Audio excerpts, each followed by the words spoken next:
Right, Beat Dungeon Radio with Romantech and NSU today, and we're just in the middle of our Sharkweek feature, and I believe we have Mr. Peter Lewis, who is of course Sharkweek, on the phone. Peter, are you with us? Yes, I am, Ivan. How are you? Oh, very, very good. That's very good to hear from you. So you've been a busy guy. I have indeed. Been reworking and reinterpreting and remixing people's songs. It's been awesome fun. Yeah, and it's finally all coming together. Yeah, it's great to. That's fantastic. So release out. We've in our hands, we've got a copy of your Gimme Gimme Shark Treatment album, which is how did that actually come about? Because it's not a traditional remix album. It's a collection of your remixes of other people. Most people release remixes by other people of their work. Well, that's true. I plan to do that as well, but we'll come to that in a moment. I'm not sure which of these tracks it started with. It might have been the Pitch Black one that they were giving away a download pack on their site for remixing one of their tracks. So I had to play with it and had so much fun doing it. I decided to carry the idea through and do a whole album of them. So just contacted friends whose music I love and got some stuff off them to remix and make something new out of. Oh, that's fantastic. So in most cases, was it a case of you kind of approaching them and saying, I really like this track, can I please remix it? Or was it more of a people picking what they'd like you to have a go at? I think, apart from the Sonic Smith one, which just had, a couple of things happened to fall in line and We Break was available. Yeah. It was I sort of handpicked the track. It was something that I'd heard from people, and that's something that really captured my imagination, and I just sort of got permission for that particular track. Move forward to it. So, if we take a step back, last time we actually talked to you was late 2008, I believe, which is after you That's right, released the Egyptian Lions album. That's right, yeah. And you could say sort of traditionally you were more in line with the really sort of trippy ambient stuff.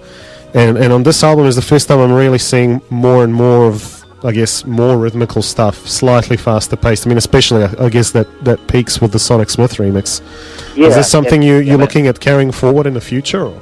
It is actually, yeah. I kind of like the idea of working at that tempo, and there's some really interesting stuff to be done in music that has a sort of because you definitely had a shock appeal to it. You definitely had the dance floor on fire when you dropped the Sonic Smith remix in Dunedin when I was there in October. Yeah, I really enjoyed that. That was great. I think that was do that again with it, and write some more stuff in that vein. Just for the record, I think that was one of those rare occasions where I saw a flash mob on the dance floor. Excellent. Anyways, I think Matt's got some questions for you. Oh, okay. Have you? I think. How you doing, Peter? I'm very good, man. How are you? Good as, bro. Excellent. And how's that last album that you're working on? The remix thing coming along? Remixing. It's almost ready as well. Yeah, I'm planning to release it online digitally in the next sort of. Next few weeks to a month. Oh, wicked. CDs out shortly after that. I wasn't the slacker again on it, was I?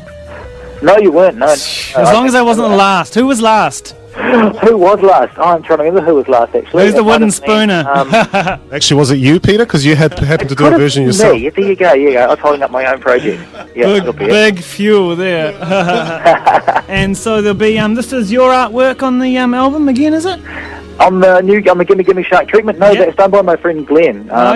Also he's a keen cartoonist down here and does some really great and twisted kind of stuff. So I sat down and talked to him about the idea of the album. Very nice likeness of you on the album there. Yeah. And but it is a very good point because you're also known as a collage artist as well. Yeah, that's and right. That takes up quite a bit of your time. One of my collages on the inside booklet of the CD. Oh yeah. Well, I take. Here we go. He's cracking it open now. I just. Is there any significance to the? Oh yeah, look at that.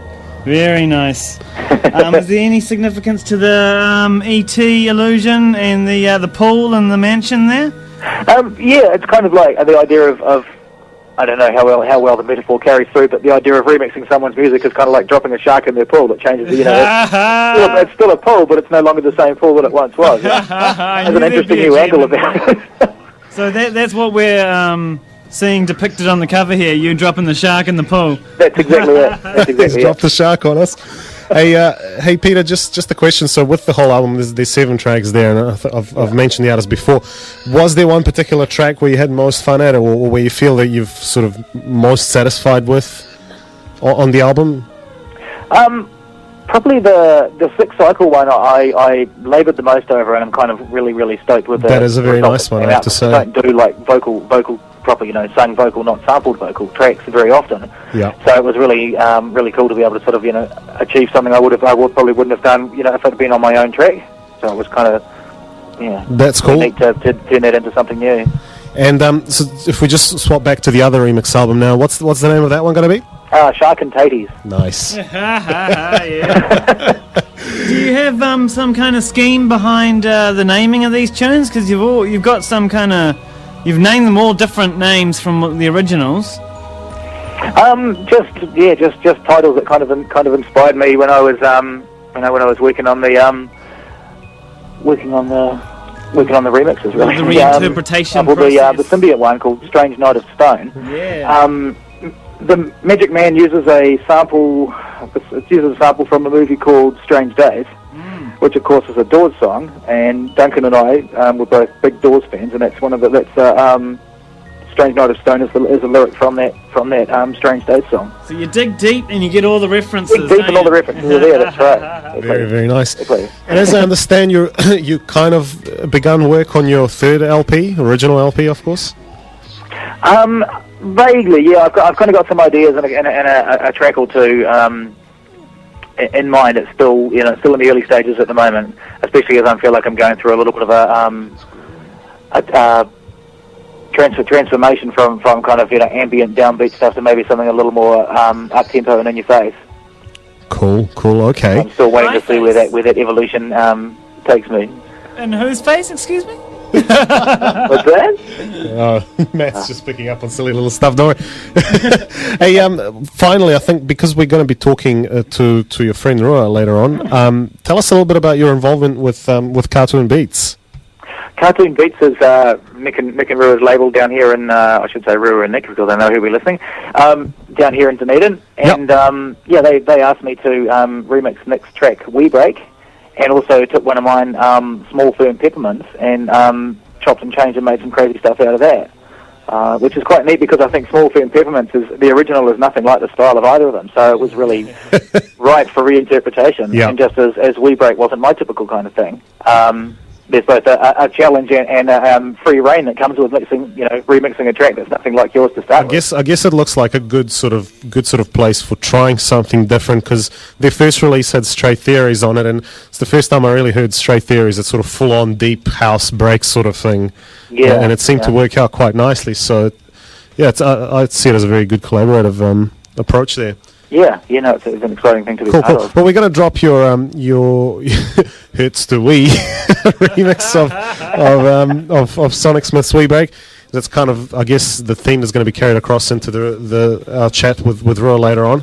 Excellent. But hey, thank you very much for taking the time to talk to us. Hey, thank you very much. Not a problem. Just finally, tell all the listeners where they can go and grab the album. Well, they can get it physical copies from Electrode Records. If you just Google Electrode Records, you'll find us. They'll be available from Amplifier very shortly, and all the usual suspects online: iTunes, Amazon, Juno, etc. JunoDownload.com. Fantastic. Yeah.